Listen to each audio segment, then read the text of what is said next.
So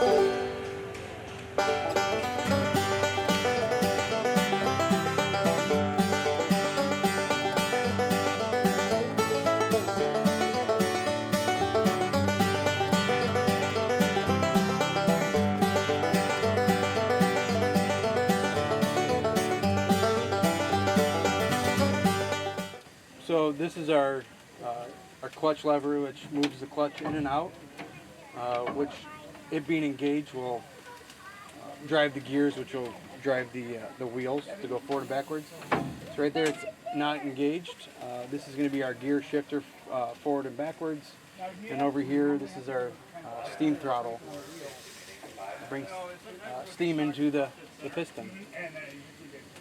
You have a pressure gauge there. What is the normal pressure running at? Yeah, this is our pressure gauge. This engine is rated for 175. So we do have a pop-off valve. Once it reaches 175, it'll bring that pressure back down. So that's all regulated based off of what the state kind of regulates based off of how the condition of your boiler. Okay. And this was originally did have a pressure of 175. How much water do you have in the tank? Each one of these tanks, about 50. I think it's like 55 gallons each. Okay. So we got about 110 gallons that we have on site that we can. Okay. Do you run coal or wood? We do both. Both. Yeah, we'll fire it up on wood to kind of get the fire going. But once we need something to burn hot, like if we're doing hard work like threshing, plowing, sawing, then we'll start burning coal because it just burns hotter. Yeah. Because I was just over in Wasion back in June for that show, and over there they use mostly wood. Yeah. That's what I saw. Yeah. So. I think some clubs have like regulations what they allow, just based because of coal does put off so much more heavy smoke. Right. Yeah. But here we burn wood and coal at this show. What's the horsepower rating on this? This is a 65 horse. Okay. Port here in Longfellow, 1919. Okay, you have Naperville on it, but was it at a farm in Naperville, or is that just where the family lives? No, it was not at a farm in Naperville. I couldn't tell you exactly where it came from. I know that another gentleman back in the day owned this engine before my father-in-law. Okay.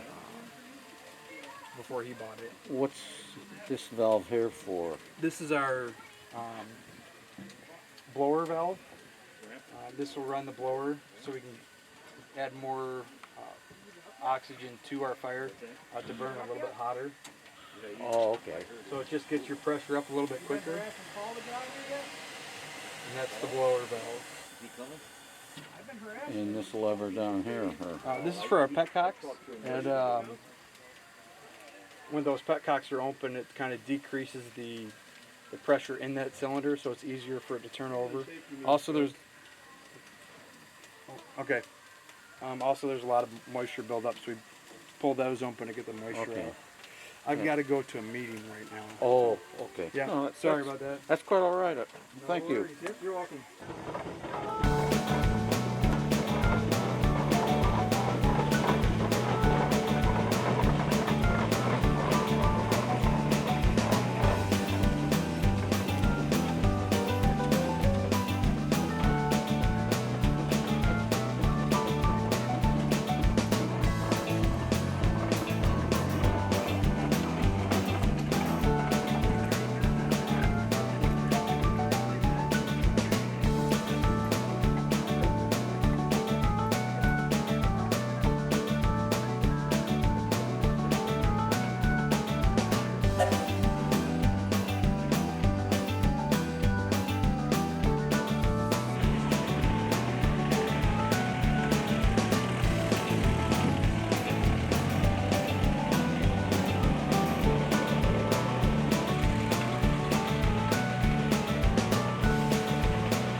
well drilling.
Chuck Burke Smith from Sycamore, Illinois, with his 1944 John Deere 8, pull through the American flag while T.C. Bushgear sings the national anthem for us.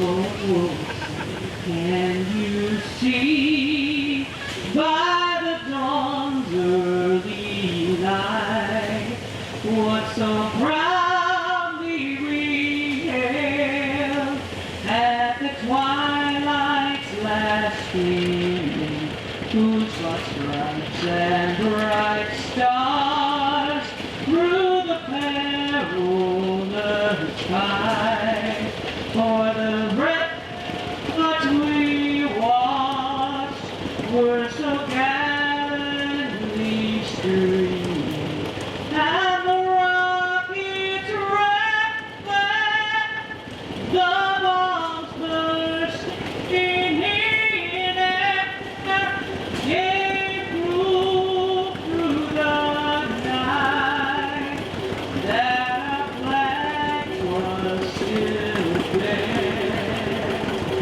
Oh, say does that star-spangled banner yet wave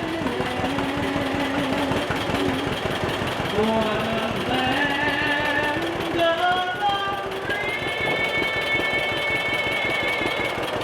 and the home of the brave?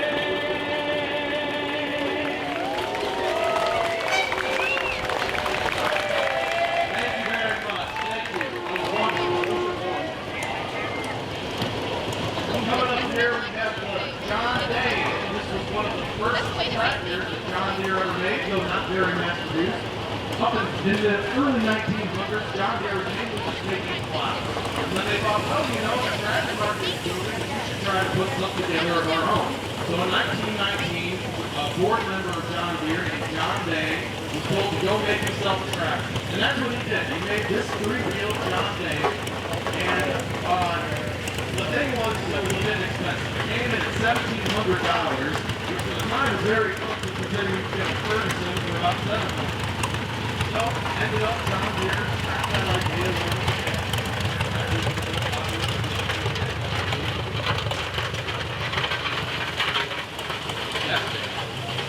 okay, everybody. Coming up the lane here, we have a great Eclipse. This machine was built in Waynesboro, Pennsylvania. It is one of 2 double-cylinder steam traction engines here on the grounds this year. This engine is what's known as a double simple, meaning that steam from the boiler is only used in each cylinder once before being exhausted out the stack. Owned by the Peterson family, only a magic thrashing machine, just like you would have seen in the countryside about 100 years ago. Any whistles up there? No whistles today. Up next, we have a very special machine. There's a bit of a story behind it. In 1956, in the DeKalb area, a group of farmers who were interested in steam engines got together and watched a film produced by the J.I. Case Company called The Steamless King. They were so intrigued by the film, and some of them having old machines themselves, thought, how fun would it be to pull all the old engines out of the barn, steam them up, and put on a show for their friends and family. This machine is the first one to have done that here at Sycamore. It has not missed a reunion since we've been a club since 1956. 20 horse Minneapolis, owned by the Peterson family. Looks like we got Danny for at the throttle today. Any whistles, Danny?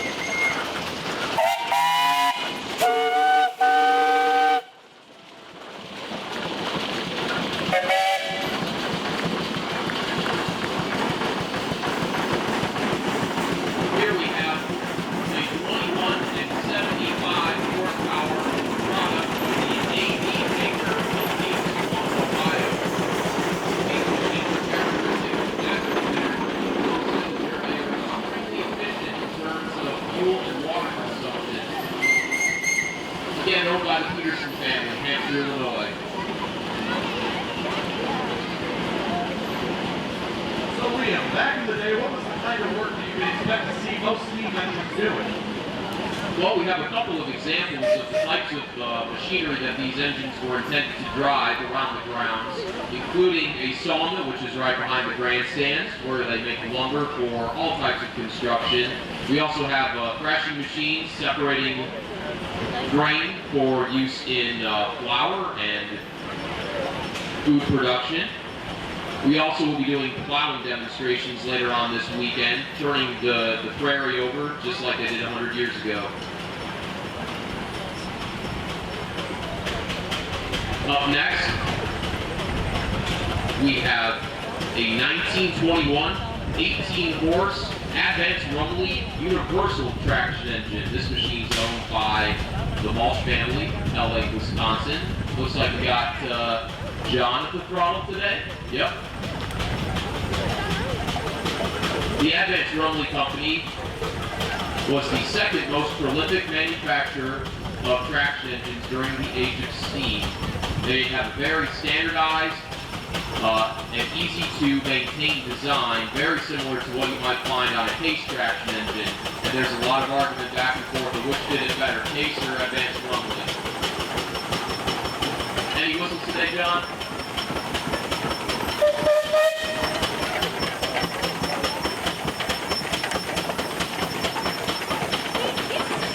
Guy looks like he's going the wrong way.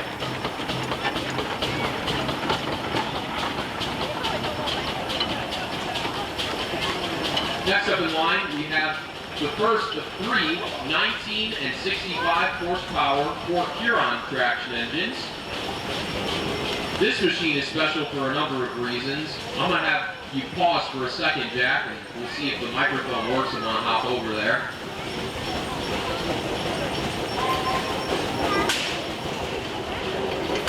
Okay, so I've asked Jack to come through the parade backwards so you guys on the bleacher side can see the engine side of one of these machines.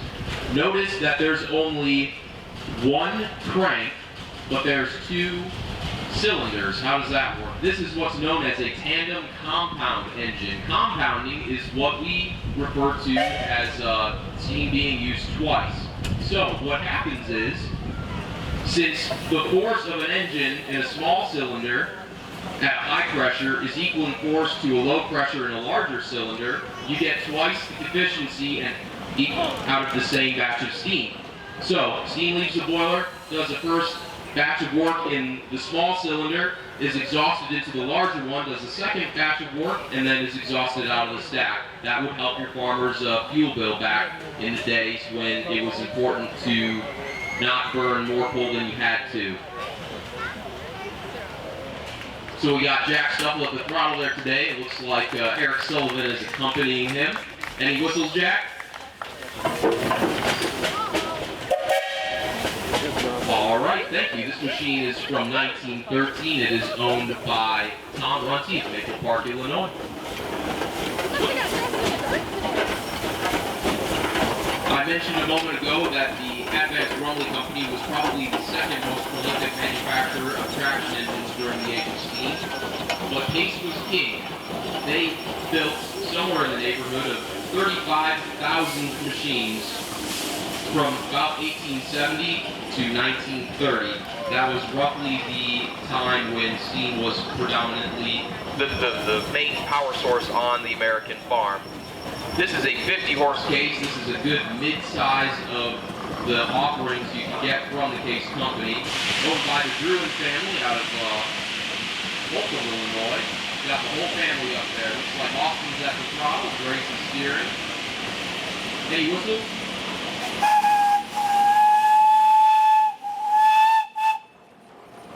All right, thanks for bringing it through. Here we have our second 4-gear-on traction engine. This is another 19 and 65 horsepower engine. Note though that you get 2 horsepower ratings with most of these engines. The first one, the 19, is boiler horsepower. That has to do with the heating surface and the ability of the boiler to produce a certain amount of steam over a certain period of time. The second one is engine horsepower. One of the things to note of this machine is the canopy protecting the engine from the elements. A lot of people will see these and think that it was for comfort of the operator, but that was just an afterthought. The purpose of the canopy from the factory, since it cost extra, was to protect the expensive machinery if it was going to be outside for an extended period of time. Looks like we got Kevin Palzinski and Hunter Bellinger at the controls today. Any whistles? All right, thanks guys. Starting about 1915, automobiles were first starting to surpass horse and carriages in the United States, but there was a big problem. All of the roads in this country were in a terrible state. A little bit of mud would make them nearly impassable, so a large push was started to pave roads all across the country, and these are the machines that helped to do it. This is a 1924 Buffalo Springfield steamroller with a steam-powered steering. So these would go back and forth each day at the construction site, doing whatever, well, flattening whatever you needed to have flattened. Interesting to note is there is a seat for the operator, but the fireman had to walk alongside the machine all day back and forth. Any whistles? Owned by the Fruit family out of Kirkland, Illinois. Thanks, guys. Up next is another product of the J.I. Case Company out of Racine, Wisconsin. This is owned by the Fruit family, again out of Kirkland, Illinois. Looks like we've got, is that Charlie at the throttle today? Oh. Well, we've got the extended fruit family up there. This is a 65 horsepower Case. Case was the most prolific manufacturer of traction engines, and this was their most popular model. It is a good mid-size engine. It can do belt work and pull a plow with absolutely no problems. A very versatile and all around good design. Any whistles, guys?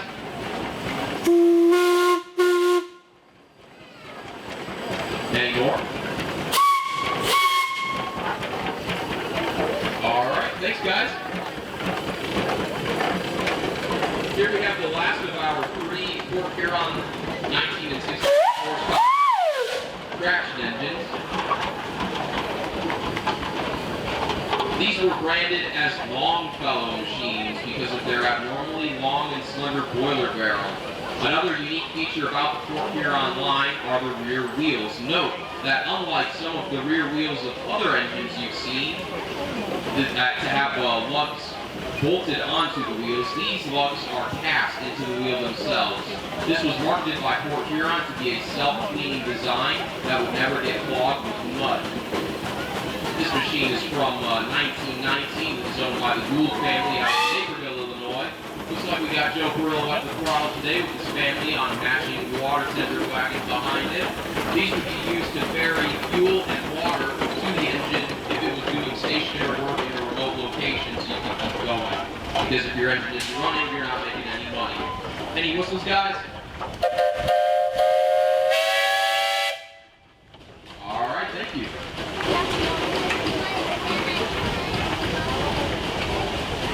Back about 100 years ago, traction engines were not the only steam-powered equipment you would find. If you went into a machine Shop or a blacksmith shop or even a small woodworking shop, you would find small boilers and small engines to run various accessories like table saws or mills, things of that nature. So, a lot of these pieces have survived into the preservation era, such as the boiler and engine of this machine here, which is now mounted on a truck chassis to make a steam-powered doodlebug. This machine was built and owned by Bob Yelm out of Lombard, Illinois. You can find this one at several shows around the Midwest, ranging from Ohio down to Joliet. Any whistles, Bob? All right, thank you. This is the second double-cylinder engine on the grounds this year. This is a 22-horse Keck Gonnerman built in Mount Vernon, Indiana. It again is a double simple, meaning that steam is only used in each cylinder once before being exhausted out of the stack. Owned by the Staley family out of DeKalb, Illinois. This one was recently repainted with fresh decals and is a resemblance of how it would have looked in 1925 when it left the factory. Any whistles?